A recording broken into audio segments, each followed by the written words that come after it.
नुक्कड़ नाटक, नुक्कड़ नाटक, नुक्कड़ नाटक। मौन नहीं रहता है नुक्कड़, मौन नहीं रहता है नुक्कड़, नुक्कड़ नाटक, नुक्कड़ नाटक, नुक्कड़ नाटक, नुक्कड़ नाटक।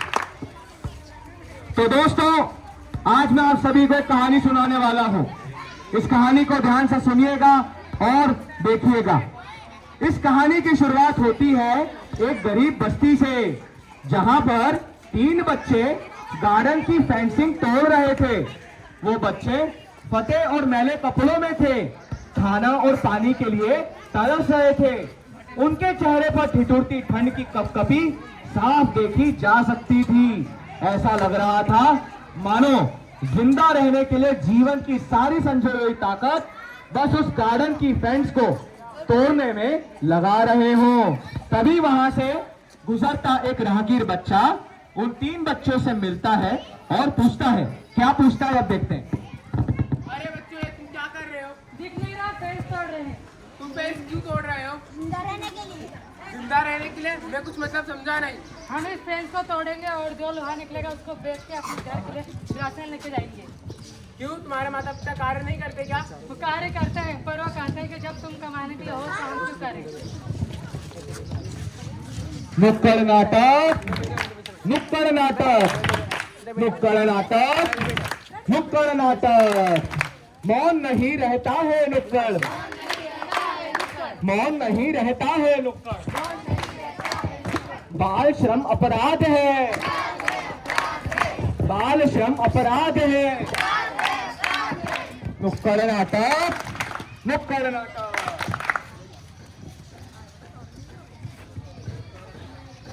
बच्चों की बातें सुनकर वो राहगीर बच्चा भावुक हो जाता है और वो सोचता है कि इन 3 बच्चों और उसके माता पिता की ऐसी क्या मजबूरी थी कि उनके इन 3 बच्चों को फेंस तोड़कर खाना खाना पड़ रहा था, जीवन जीना पड़ रहा था। वो ये भी सोचता है कि जब बच्चों के माता पिता हैं तो इन बच्चों को इतना श्रम क्यों करना पड़ रहा था, जीवन जीने के लिए इतना संघर्ष क्यों करना पड़ रहा था। उनके हाथों में किताबें और खिलौनों की जगह पर फेंस तोड़ने के लिए संजोई हुई ताकत क्यों थी। और यही सोचते सोचते वो आगे बच्चों से व्याकुलता से और उनका इतिहास और जानने के बारे में पूछता है। क्या पूछता है, अब हम ये देखेंगे।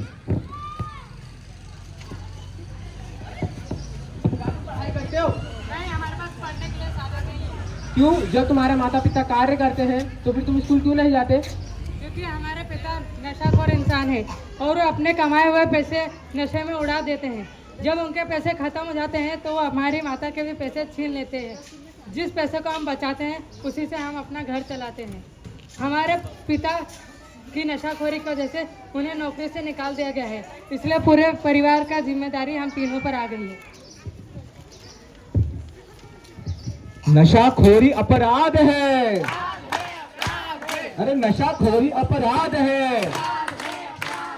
नशाखोरी को मना करो, नशाखोरी को मना करो। नुक्कड़ नाटक, नुक्कड़ नाटक, नुक्कड़ नाटक, नुक्कड़ नाटक।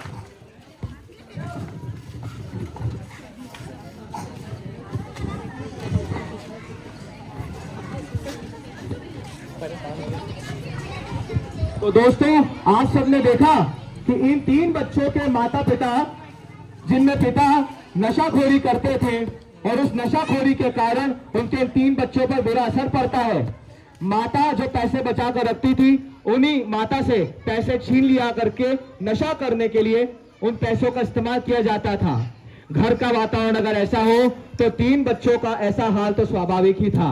अब कहानी को आगे बढ़ाते हुए हम ये जानते हैं कि आगे होता क्या है। बच्चों की बातों को सुनकर उनके हालातों के बारे में सोचते हुए वो राहगीर बच्चा अंकित अपने घर जाता है और अपने घर पर रह रहे अपने माता पिता और एक बुजुर्ग व्यक्ति को इन 3 बच्चों की कहानी सुनाना चाह रहा है। अंकित भी एक गरीब घर से है। उसके पिता मंदिर में पुजारी थे, उसकी माता फूल बेचती थी, उसके दादाजी सिलाई का काम करते थे और अंकित की फैमिली गरीबी से जूझ रही थी। तो वो गरीब परिवार का दर्द भी समझती थी। किंतु अंकित इन 3 बच्चों की मदद करना चाह रहा था और इन 3 बच्चों की स्थिति की राय अपने माता पिता और अन्य परिवारजनों से लेना चाहता था। लेकिन जब वो परिवारजनों के पास जाता है और घर में माहौल देखता है तो अचंभित रह जाता है। अब वो ऐसा क्या देखता है कि उसे खुद परेशानी का सामना करना पड़ता है। आइए कहानी में जानते हैं।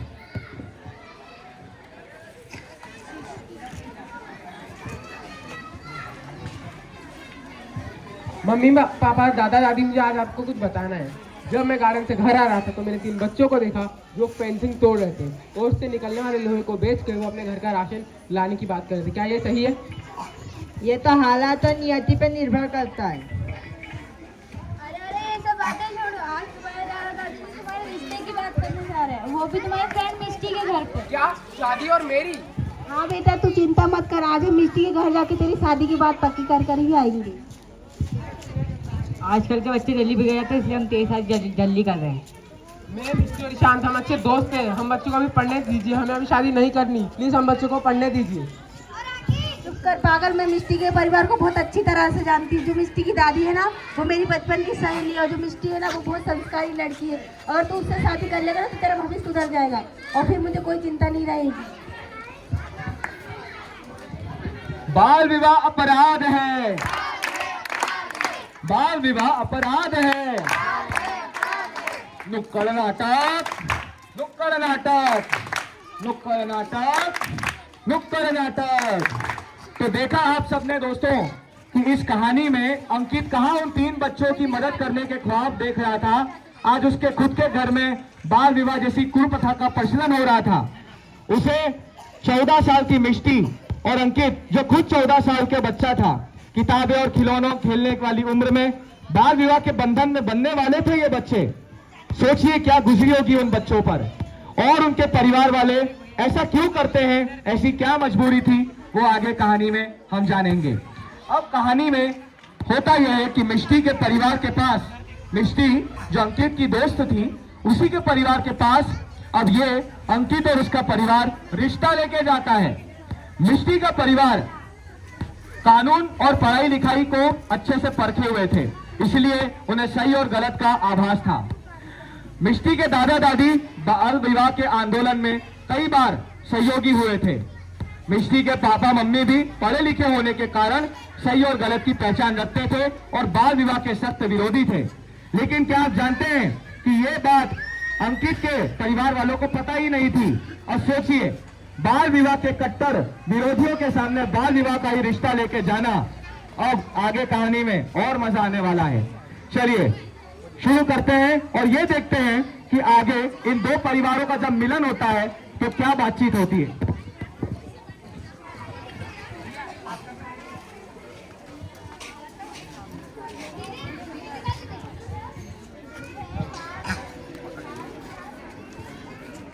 इस कहानी में मैं दादाजी का रोल कर रहा हूं, एक परिवार का।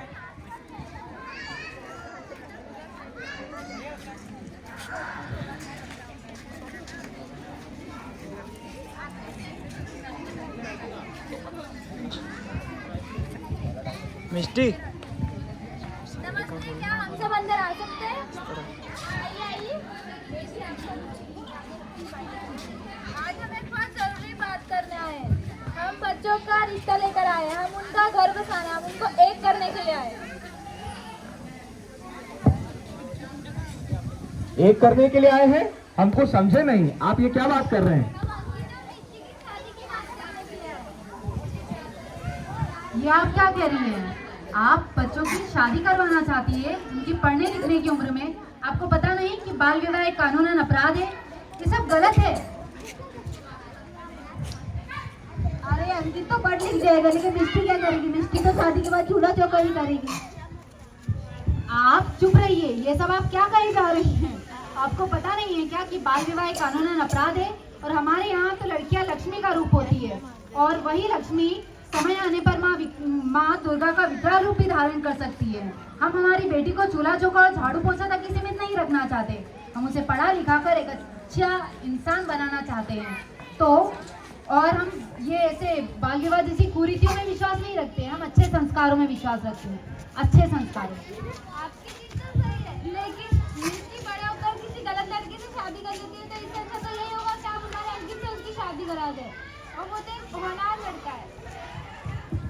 देखिए आपकी चिंता जायज है।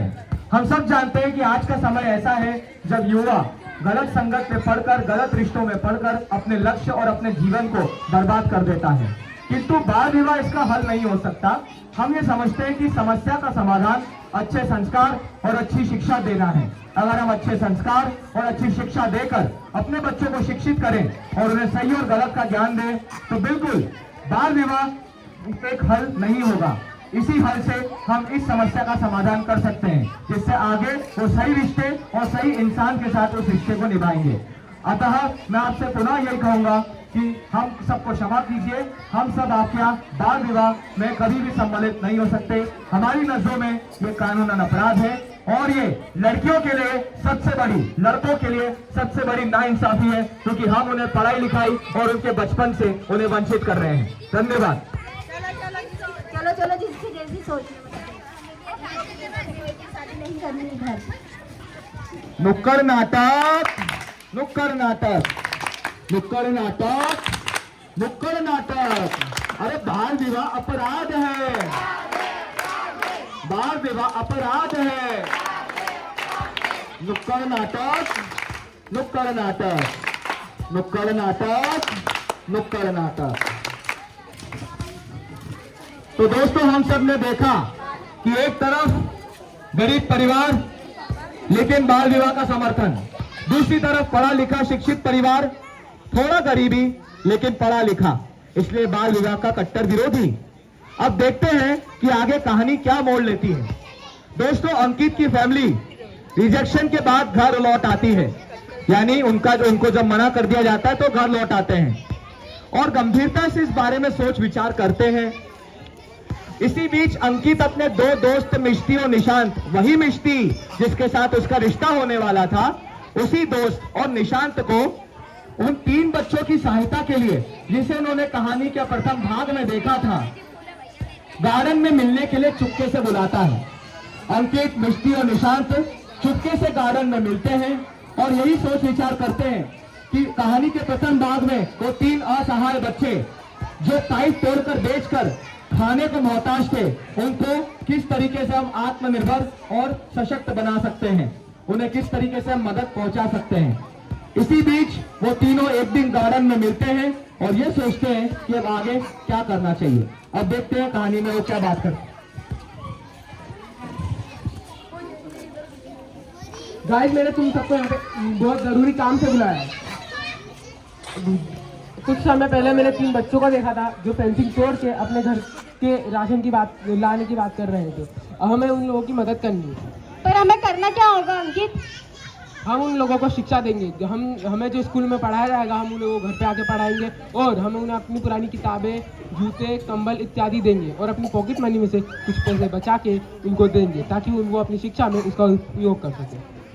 ओके ओके, मिशन पढ़ाई शुरू करें, मिशन पढ़ाई शुरू करें। तो दोस्तों ये थी एक नेक सोच इन 3 बच्चों की, जो बाकी के जो असहाय 3 बच्चे हैं उन्हें पढ़ाने की सोच रखते थे, उन्हें आत्मनिर्भर, उन्हें सशक्त और शिक्षित बनाने की सोच रखते थे, लेकिन उनके परिवार वाले ठीक विपरीत, बाल विवाह का समर्थन या बाल विवाह का विरोध। कहानी आगे बढ़ती है और ये 3 बच्चे, बाकी के वो जो 3 बच्चे हैं उनकी मदद करते हैं, उन्हें पैसे, किताबें, स्टेशनरी का थोड़ा बहुत सामान और बाकी जरूरतमंद चीज जैसे थोड़ा बहुत राशन उपलब्ध करवाते हैं। इसी बीच कहानी अपना रंग तब बदलती है जब उन 3 असहाय बच्चों में से 2 असहाय बच्चों को एक दिन ये तीनों बच्चे नशाखोरी करते हुए देख लेते हैं, अर्थात पैसों का दुरुपयोग करते हुए देख लेते हैं। और अब कहानी में आगे क्या होता है ये हम देखेंगे।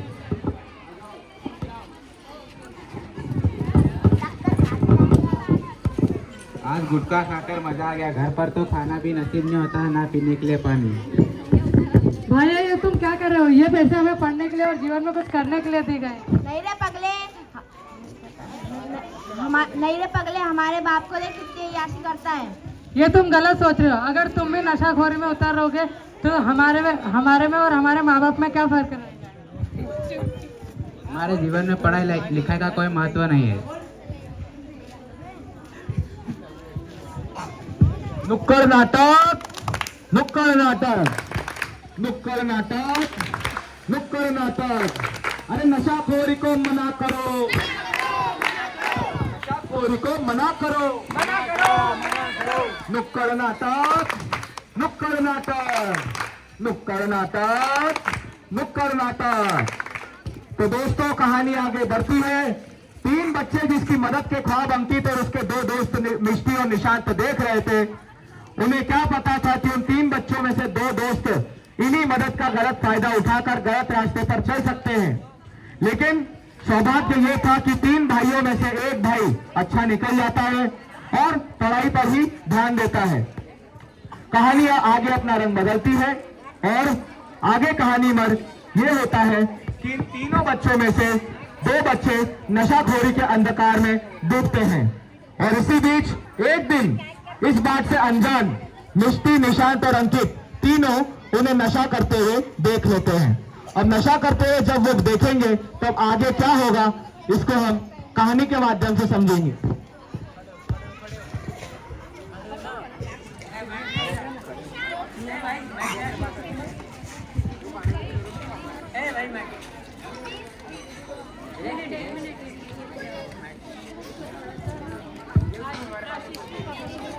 भैया दीदी देखो, मैंने अपने भाइयों को बहुत समझाया पर वो सर नशाखोरी कर रहे हैं। क्यों भाई, तुम ये सब क्यों कर रहे हो?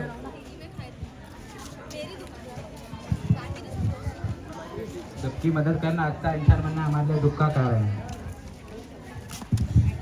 जैसा सब तुम सोच रहे हो वैसा कुछ नहीं है। मेहनत और लगन से इंसान कुछ भी कर सकते हैं। हाँ मिष्टी बिल्कुल सही बोल रही है। नहीं भैया दीदी, मेरा यह कहना है कि हालात अब बुरे हो सकते हैं पर इंसान चाहे तो कुछ भी कर सकता है। शाबाश निशांत, हमें तुमसे यही उम्मीद थी। नुक्कड़ नाटक, नुक्कड़ नाटक, नुक्कड़ नाटक, नुक्कड़ नाटक। नशाखोरी को मना करो, नशाखोरी को मना करो, नुक्कड़ नाटक, नुक्कड़ नाटक, नुक्कड़ नाटक, नुक्कड़ नाटक। तो दोस्तों हमने ये देखा कि किस तरह हालातों को अगर हम बुरा मानकर खुद बुरे रास्ते पर चल जाए तो ये हमारे लिए सबसे बड़ी नाइंसाफी होगी और ये सबसे गलत बात है। हालात सबके बुरे होते हैं किंतु बुरे हालातों के साथ बुरे पथ पर चलना ये अनुचित है। कहानी अब अपने आखिरी चरणों में है। जब अंकित, मिष्टी और निशांत ये देखते हैं कि इन तीनों बच्चों में से 2 बच्चे अपना रास्ता भटक गए हैं और नशाखोरी के अंधकार में इस तरह डूब चुके हैं कि उन्हें अपना उज्जवल भविष्य ही नहीं दिख रहा, तो वे सर्वप्रथम उन्हें संस्कार सिखाने का प्रण लेते हैं। फिर उसके पश्चात वे बच्चे मिष्टी, निशांत और अंकित तीनों इन दोनों बच्चों पर पढ़ाई ज्यादा करवाने का फैसला करते हैं। और आगे अब हम कहानी के माध्यम से ये समझेंगे कि किस तरह मिष्टी, निशांत और अंकित मात्र एक बच्चा जो पढ़ने की ललक रखता है उसे पढ़ाकर कितना काबिल और बड़ा इंसान बनाते हैं। आइए जानते हैं कि ये कैसे होता है।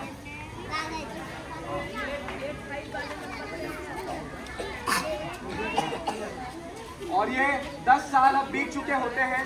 इन 10 सालों में नशाखोरी वाले 2 बच्चे पूर्णतः अंधकार में थे और पढ़ाई से वंचित थे। वहीं दूसरी तरफ उनका ही भाई जो पढ़ाई में ललक रखा हुआ था वो आता है और अच्छी पढ़ाई करता है। उसने अपने ग्रेजुएशन कंप्लीट किया, 10वीं 12वीं में 90% से अंक प्राप्त करके पास हुआ और अब कंपनी में जॉब के लिए जा रहा था। किंतु इतना होनहार बच्चा भी कठिनाई से वंचित नहीं रहा। उसके जीवन में कठिनाई ये आई कि इतना पढ़ने के बावजूद भी उसे 6 कंपनियों द्वारा रिजेक्ट कर दिया गया, अर्थात उसे निष्कासित किया गया। इतने होनहार बच्चे के साथ ऐसा क्यों हुआ, इतनी पढ़ाई के बाद भी ऐसा क्यों हुआ, आइए जानते हैं। भैया दीदी, आपके आशीर्वाद से मेरी पढ़ाई खत्म हो गई है पर मुझे 6 कंपनियों ने रिजेक्ट कर दिया है। ऐसा क्यों विश्वास? उनका मानना है कि मैं सरकारी स्कूल से पढ़ा हूँ और मेरी अंग्रेजी अच्छी नहीं है, इसलिए उन्होंने तो अपनी नौकरी से निकाल दिया। मुझे ऐसी सोच में बहुत गुस्सा आ रहा है विश्वास, लेकिन तुम चिंता मत करो, तुम एक दिन जरूर सफल होगे। हाँ भैया, मैं हार नहीं मानूंगा। कल मेरा एक बड़ी कंपनी में इंटरव्यू है। Best of best of luck विश्वास। नुक्कड़ नाटक, नुक्कड़ नाटक, नुक्कड़ नाटक, नुक्कड़ नाटक। अरे मौन नहीं रहता है नुक्कड़, अरे मौन नहीं रहता है नुक्कड़, नुक्कड़ नाटक, नुक्कड़ नाटक। तो हम सब ने देखा दोस्तों कहानी में कि किस तरह एक होनहार बच्चा सिर्फ इस कारण कंपनी से निष्कासित किया जाता है क्योंकि इतना पढ़ा लिखा होने के बावजूद भी उसे अंग्रेजी नहीं आती थी। अंग्रेजी ना आने के कारण उसे कंपनी ने सिलेक्ट ही नहीं किया, लेकिन फिर भी वो बच्चा हार नहीं मानता है। और कहानी के अंत में अब मैं आपको यही कहना चाहूंगा कि उस बच्चे की उपलब्धि क्या होती है। वो बच्चा 4 साल तक पहले अंग्रेजी सीखता है और उसके पश्चात भारत की एक अच्छी कंपनी में उसे 60,000 प्रति महीने की एक अच्छी नौकरी मिल जाती है और अब वो इतना सक्षम है कि वो काबिल इंसान बन जाता है। उसके बाकी 2 भाइयों को भी वो जैसे तैसे नशाखोरी के अंधकार से बाहर निकालने में सफल हो जाता है और उन्हें शिक्षा दे देता है। इसी तरह कहानी का अंत इस आखिरी चरण में ये होता है कि उसके 3 वो गुरु जिन्होंने अपने पैसों से उसे किताबें दी, उसे पढ़ाई दी, उसे अच्छी शिक्षा दी, अब वो आखिर में उन 3 गुरुओं को जाकर नमन करता है और उन्हें धन्यवाद प्रदान करता है। भैया दीदी, आपके आशीर्वाद से मेरी नौकरी लग चुकी है। शाबाश के साथ हमें तुमसे यही उम्मीद थी। Thank you. नुक्कड़ नाटक, नुक्कड़ नाटक, नुक्कड़ नाटक, नुक्कड़ नाटक। बाल विवाह अपराध है, बाल विवाह अपराध है, नशाखोरी को मना करो, नशाखोरी को मना करो। नुक्कड़ नाटक, नुक्कड़ नाटक। महिला सशक्तिकरण जरूरी है, महिला सशक्तिकरण जरूरी है। नुक्कड़ नाटक, नुक्कड़ नाटक, नुक्कड़ नाटक, नुक्कड़ नाटक। बाल श्रम अपराध है, बाल श्रम अपराध है। नुक्कड़ नाटक, नुक्कड़ नाटक, नुक्कड़ नाटक, नुक्कड़ नाटक। इसी के साथ मैं आप सभी जनता से यह अनुरोध करूंगा कि ये जो कथा आज हमने देखी है, सुनी है, समझी है, इस कथा से हम यही सीख सकते हैं कि सर्वप्रथम हमें हमारे घर का वातावरण काफी अच्छा रखना होगा, स्वच्छ वातावरण रखना होगा। कहानी में आप देख सकते हैं कि 3 बच्चों को हाथ में फावड़ा लेना पड़ा उस उम्र में जब उस उम्र में किताबें और खिलौने होने चाहिए थे। घर का वातावरण बेकार था, घरेलू हिंसा थी, पढ़ाई लिखाई का वातावरण नहीं था, जिसके कारण उन्हें दर दर भटक के 2 वक्त की रोटी चाहिए थी। नशाखोरी ने सबसे बड़ा रोल अदा किया था इस हालातों का। दूसरा, हमने ये देखा कि बाल विवाह कितना बड़ा जुल्म है, खासकर महिलाओं के लिए, बच्चों के लिए। जब वो पढ़ने लिखने की उम्र में होते हैं, जब हम ये देखते हैं कि उनका बचपन हम उनसे छीन लेते हैं, उनके सपने, उनके सारे ख्वाब, उनकी उम्मीदें हम छीन लेते हैं बाल विवाह से। इसलिए बाल विवाह जैसी कुप्रथा को भी हमको खत्म करना होगा। बाल विवाह से ही हमने बाल श्रम पे भी जाते हैं कि जब घर का वातावरण अच्छा नहीं होता, संस्कारों का अभाव होता है, पढ़ाई लिखाई का अभाव होता है, तो आखिरकार बच्चों को ही 2 वक्त की रोटी के लिए श्रम करना पड़ता है। और मैं ये समझता हूँ कि श्रम करना आज के समय में बच्चों के लिए किसी महान काम से कम नहीं। हम ये चाहेंगे कि हम अपने बच्चों के हाथों में किताबें और खिलौने देखें, ना कि श्रम के लिए फावड़ा और बंधन में कन्या। तो बाल विवाह और बाल श्रम दोनों को हमें मना करना होगा। अतः आप सभी से मैं यही अनुरोध करूंगा कि कहानी के इन्हीं कुछ मुद्दों को हम लोग अपने जीवन में उतारें। सर्वप्रथम घर में बच्चों को पढ़ाई लिखाई का महत्व सिखाएं, पढ़ाई करवाएं, संस्कार अच्छे दें, आस्था रहित वातावरण बनाएं, नशाखोरी रहित वातावरण बनाएं। बच्चे सशक्त होंगे, पढ़े लिखे होंगे तो हम भी, हमारा समाज भी, हम सब अच्छे रहेंगे। इसी के साथ मैं अपनी वाणी को विराम देता हूं और आप सभी आई हुई जनता को विनम्रता से कोटि कोटि धन्यवाद देता हूं।